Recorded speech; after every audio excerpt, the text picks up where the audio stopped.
नमस्कार मु सस्मिता मिश्र blessing team ओडिशारू कहूची। आमे जो पुस्तकर आलोचना करुथिले से हैला जोनाथन लिविंगस्टन सीगल आउ जहार लेखक हेउचंती रिचर्ड बाग आउ एहा हेउची ऑडियो नंबर 4। जेबे जोनाथन सीगल सागर बेलाभूमि रे दल संगे देखा कला राति पाही जाइथिला। तार मुंड भी बुलाउथला आउ से भी बहुत थकी जाइथिला। तथापि से ओल्हेला बेलकु खुशी रे आकाश रे कलाबाजी करुथाए। से भाबिला जेबे सेमाने जोनाथन रो उपलब्धि कथा सुनिबे ताहले सेमाने खुशी रे पागल होई जिबे। एबे जीवन जीवार केते मजा आसीबो बजाय माछ धरुथिबा डंगा को आसीबा जिबा परी निरस काम करिबा अपेक्षा। एबे जीवनर माने किछि अछि। आमे निजको अज्ञानतार दलदलरू उपरको उठेई पारिबा। निजको विशेष गुणवत्ता बुद्धिमान आउ कुशल जीव रूप में निजर परिचय दे पारिबा। आमे मुक्त होई पारिबा। आमे उड़ीबा शिखि पारिबा। आगकू आसुथिबा वर्ष संभावनार स्वर शुभुथाए। जेबे से तलकू आसिला जमी को छुईला तो सबु सीगल परिषदर बैठक एकाठी थिले। आउ से केतेबेलू एमती एकाठी अछंती। वास्तव में से माने अपेक्षा करथिले जोनाथन लिविंगस्टन सीगल मझिया मझी ठिया होई जाओ। मुखियार शब्द जेमती गोटे बड़ समारोह रे गुंजिला परी शुभुथाए। मझिया मझी ठिया हेबार माने थिला भारी लज्जा या तो भारी सम्मान। सम्मान पाई मझिया मझी ठिया हेबा माने हेला सीगल सबुठु बड़ नेता हेबार चिन्ह। निश्चय से भाबिला आज सखाळर से जो कलाबाजी करिथिला सेमाने ता उपलब्धि देखिथिले। सेथिपाई बोधे सम्मान देबाकू चाहुचंती। हेले मते किछि सम्मान दरकार नहीं। मोर सेमिति किछि इच्छा नहीं जे मु नेता हुए।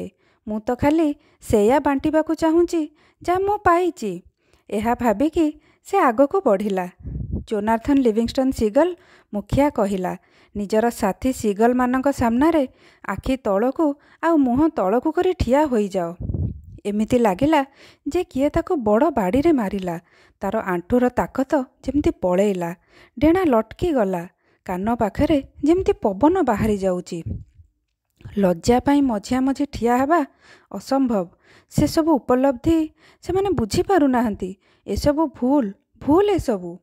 सीगल वंशर गारिमा आउ परंपरा भांगिथिबारु तुमे हेउच अलसुआ आउ दायित्वहीन गंभीर आवाज रे चारिआडे शुभुथिला।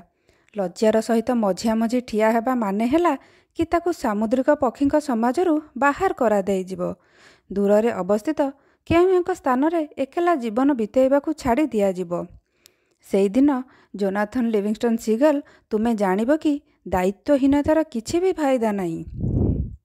आम जीवन रे आमे एहा छड़ा आउ किछि जानिनु ना जानिबा पारिबा कि आमे एही दुनिया रे खाइबा पई आसीचु। जेतिकी समय आमे बंचिबाकू आसीचु बंचिबाकू पड़िबो। कोउठी भी सीगल परिषदर दल ओल्टिकी जवाब दियंतिनी। हेले जोनाथन आवाज सुनिबाकू मिलिला दायित्वहीनता। मोर भाई माने एमिति कही पाटी कला। से सीगलठू बेसी दायित्ववान किए जे जीवनर माने गोटे महत उद्देश्य खोजी बाहर कला। आउ सेथिरे से निजे चालुछि भी। हजार वर्षरू आमे माछ आउ दाना पाई छड़ा पड़ा हेउचे। हेले एबे आम पाखरे बंचिबार शिखिबार खोजिबार आउ स्वतंत्र हेबार गोटे कारण पाइगलु। मते गोटे सुजोग दियंतु। मु आपनकू देखेइबी मु कौन पाइची। दल जेमती पत्थर बनी जाइथिला। आमर भाईचारा भांगी गला। सीगल माने गोटे स्वर रे कहिले। आउ तांकर कान गंभीरतार सह बंद करिनेले तथा जोनाथन जोठी ठिया होइथिला ता पटको पिठी करी ठिया होई गले। जोनाथन तार बाकी जीवन एकेला बितेला। आउ से बहु दूर को एकेला उड़ी चलिला। तार गोटे मात्र दुख एकेला रहिबा नथिला। एइटा थिला कि अन्य सीगल माने ताको विश्वास करिबाकू मना कले। जहा उड़ीबार थिला आउ जहा सेमानंकू अपेक्षा करिथिला सेमाने सेमानंको आखि खोली देखिबा पई भी मना करिदेले। सबुदिने से किछि नुआ नुआ शिखुथिला। से शिखिबाकू पाइला जे तेज पवन रे तळकू डाइव मारी पानी रे 10 फीट तळकू जेउठी माछ माने दळ बनै जांती केमिति माछ धरिबो एवं ताकू बंचिबाकू माछ धरुथिबा डंगा आउ बासीरुठी दरकार भी नथिला। से पवन रे सोइबा शिखिगला।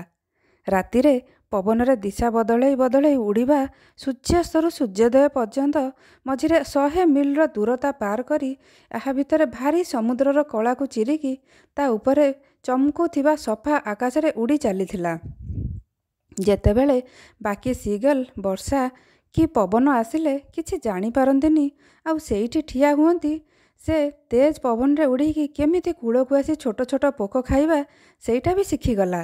ଯାହାର ଆଶା ସେ ପୁରା ଦଳ ପାଇଁ କରିଥିଲା, ଏବେ ସେ ନିଜ ପାଇଁ ହାସିଲ କରୁଛି। ସେ ଉଡ଼ିବା ଶିଖିଥିଲା ଆଉ ଯାହା ଏଥିପାଇଁ ଭରିବାକୁ ପଡ଼ିଥିଲା ସେ ସେଥିରେ ଦୁଃଖୀ ନଥିଲା। ଜୋନାଥନ୍ ସିଗଲ୍ ପାଇଲା କି ଭୟ ଆଉ ରାଗ ହେଲା ସେ କାରଣ ଯେଉଁଥିପାଇଁ ଗୋଟେ ସାମୁଦ୍ରିକ ପକ୍ଷୀର ଜୀବନ ଏତେ ଛୋଟ ହୁଏ ଆଉ ନିଜର ସ୍ୱପ୍ନରେ ସେ ଦୂର ହେବାର ସତରେ ଗୋଟେ ଲମ୍ବା ଆଉ ଭଲ ଜୀବନ ଜିଉଁଥିଲା। ଆଜି ପାଇଁ ଏତିକି। ନମସ୍କାର।